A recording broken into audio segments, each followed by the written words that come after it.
जिससे बच्चा जो पढ़े वो उसको याद हो जाए, बहुत अधिक रट्टा नहीं लगाना पड़े। और 3 बातें आप अपने बच्चों को जरूर करवाइए उसकी एकाग्रता बढ़ाने के लिए। सबसे पहले तो सुबह उठ करके, प्रातः काल उठ करके जितने भी बच्चे उनको कहिए कि सूर्य नारायण भगवान को अर्घ्य देवे, जल देवे।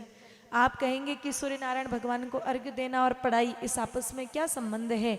तो बहुत संबंध है मेरे भाई बहनों। हमारे पुराणों में ये विषय स्पष्ट बताया है कि सूर्य नारायण भगवान जब प्रातः काल सुबह सुबह केसरिया रंग के होते हैं, जब हम उनको बिल्कुल खुली आंखों से देख पाते हैं, उस समय सूर्य नारायण भगवान में वैसे तो 7 किरणें बताई हैं, लेकिन अध्यात्म ने 8 किरणें बताई हैं। 7 भगवान के रथ के घोड़े हैं, 8वां उनका सारथी है, और उस 8वीं किरण का नाम है धर्मेष्टि किरण।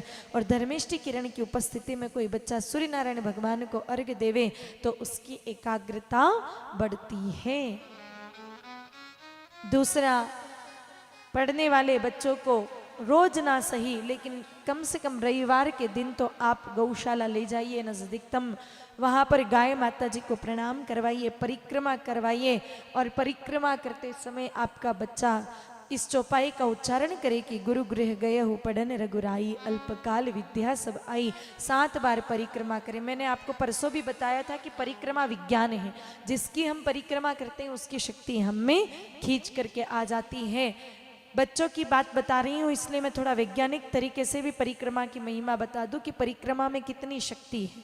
धरती माता ग्रेविटी पावर से टिकी हुई है, लेकिन वो भी परिक्रमा से मिलता है। जब तक सूर्य नारायण भगवान की परिक्रमा नहीं करेंगे तब तक ग्रेविटी पावर नहीं मिलेगा। चंद्रमा धरती की परिक्रमा करते हैं, यहाँ तक कि एक आधुनिक एटम साइंस कहता है, परमाणु विज्ञान कहता है कि इलेक्ट्रॉन, परमाणु के केंद्रक में इलेक्ट्रॉन होता है, केंद्रक होता है, और उस केंद्रक के चारों तरफ इलेक्ट्रॉन परिक्रमा करते हैं। इलेक्ट्रॉन अगर परिक्रमा ना करे केंद्रक के चारों तरफ तो वो परमाणु, मेरे भाई बहनों, विखंडन की जो प्रक्रिया है वो नहीं हो सकती। तो विखंडन से बचाती है वो परिक्रमा की ताकत। तो छोटे से परमाणु से लगा करके बड़ी पृथ्वी सब परिक्रमा पे टिके हैं। तो परिक्रमा विज्ञान है, इसीलिए गौ की परिक्रमा करें। और रात्रि को जब आपका बच्चा विश्राम करे तो गौ माता जी का दूध उसको पिलाइए। नित्य सोते समय गाय माता का दूध अवश्य पिलाना चाहिए। अब आप में से कई माता पिता कह सकते हैं कि हमारा बच्चा तो 12 ही महीने गैया का दूध पीता है, फिर क्यों समस्या आ रही है, क्यों पढ़ने में कमजोर है? क्योंकि आप 12 ही महीने दूध पिला रहे हो।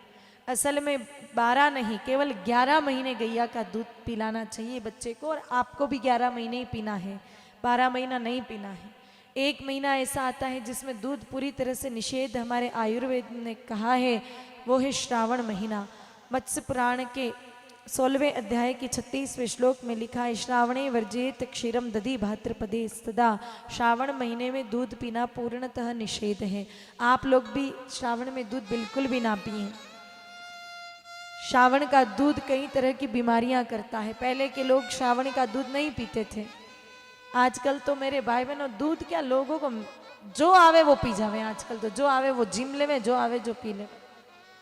चाय जैसी गंदी चीज ही लोग पी लेते हैं, तो फिर दूध तो क्या ही बड़ी बात है। पर श्रावण में दूध बिल्कुल भी नहीं पीना चाहिए।